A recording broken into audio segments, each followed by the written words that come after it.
Hello, my friends, and welcome back. Thank you very much for being with me again today.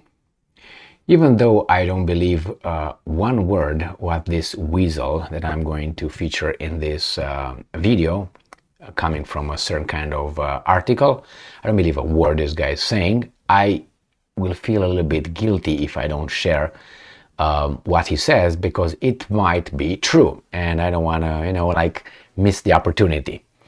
I don't know if he's desperate and he's saying these things, or he's doing that just to make the U.S. military-industrial complex accelerate its production of weapons for Ukraine, or both.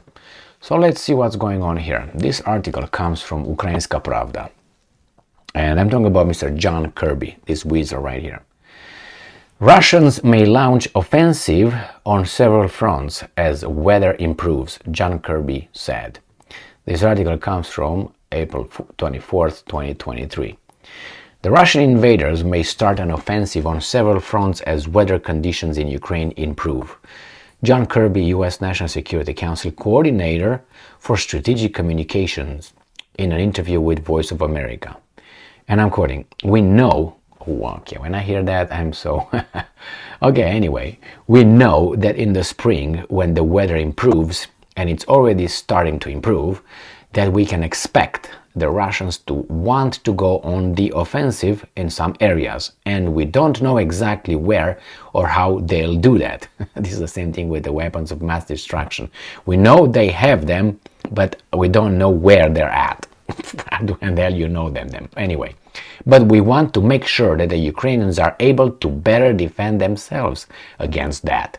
And if they choose offensive operations of their own, that they got the capabilities to conduct those. So I got it. We know they're gonna do it. Therefore, we're gonna give them the means to do whatever they need. Kirby listed the needs of Ukraine's armed forces, among which he named armored vehicles, artillery, air defense systems, and logistical support. Hey, you forgot the long-range missile systems, the Abrams tanks, and the F-16s. Oh, they're coming? Okay, thank you. And I'm quoting, "That's really the lifeblood of any army in the field. How do you sustain it? Well, it's your army or their army. How do you get them spare parts and food and water and fuel?" Oh, he's so compassionate. "The kinds of things that they need to maintain operations in a continuous way. So, that's got to be front and center as well." End quote, Kirby noted. Background: Kirill Budanov, Chief of Defense Intelligence of Ukraine's Ministry of Defense, has said that another attempted Russian offensive failed on March 31st of this year. Okay, well, if you remember, it was Rumsfeld. I can't remember what title he had. Some security, I can remember. Maybe he was a Minister of Defense. I can remember. Donald Rumsfeld. If you remember, during the invasion of Iraq by George W. Bush II, the illiterate or whatever he did. But hey, he went both to Yale and Harvard. So from that moment, for me, Yale and Harvard, yes, Harvard were not Ivy Leagues for me, or at least they were weasel anyway. We know how he got over there, but hey, we got Obama over there too. We got all these guys. So anyway, let's come back here. So Donald Rumsfeld came and said, you have him on the, still on, you can find, I think, on YouTube. And he says, well, we know, in a press conference, we know that Saddam Hussein has weapons of mass destruction. There's no doubt that he was with the class, I think. There's no doubt about that. And we know what there are. They are north and are south, east and west, okay? That's how they knew where they were. Like I'm telling you, well, there's some weapons of mass destruction on planet Earth. Go on, Emil, go on. But the mass media was, oh, okay, yeah, all right. What do we need to do? What do we need to write, Mr. Rumsfeld? So they knew where they were. And then when they couldn't pinpoint to the position, then it was the embarrassing Colin Powell, who showed up at the United Nations and embarrassed us and himself by providing some drawings with the mobile labs.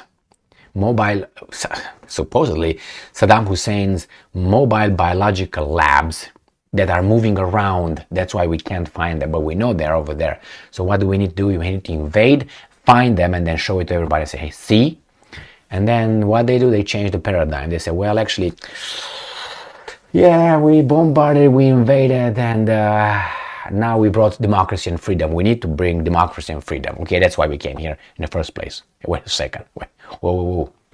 First, it was about the terrorist attacks of September 11. All right, Saddam Hussein trains them and is going to attack us. And then it was weapons of mass destruction. He plans to attack us with the weapons that he's got. And then, well, all that was like that. Well, it's okay. We brought freedom and democracy in the end. So that's good for you guys. We decided it's good. So, when you hear these guys telling you, yes, we know the Russians will plan to do that. Well, how do you know? Are you using logic, or what do you use? Voodoo? What exactly are you using that you know? I mean, if you know, and it's a statement, affirmative statement, that means you have the information. So you should have more than I know. You know what I mean? Anyway, do you think that Putin talks with his buddies? Hey, I think we should, how about that spring offensive? Yeah. The weather is still bad, Putin. Okay, man, we wait. Okay, hey. Whatever they send it coded nowadays, not with Morse or anything. They plan an attack. Probably they talk about many things, but anyway, here it is. They know it's going to be an attack, and they decide in our name to give those guys billions of dollars in weapons produced by U.S. military industrial complex. You gotta love democracy. Thank you very much for being with me again today. Stay strong, stay smart. Look for the truth and be just.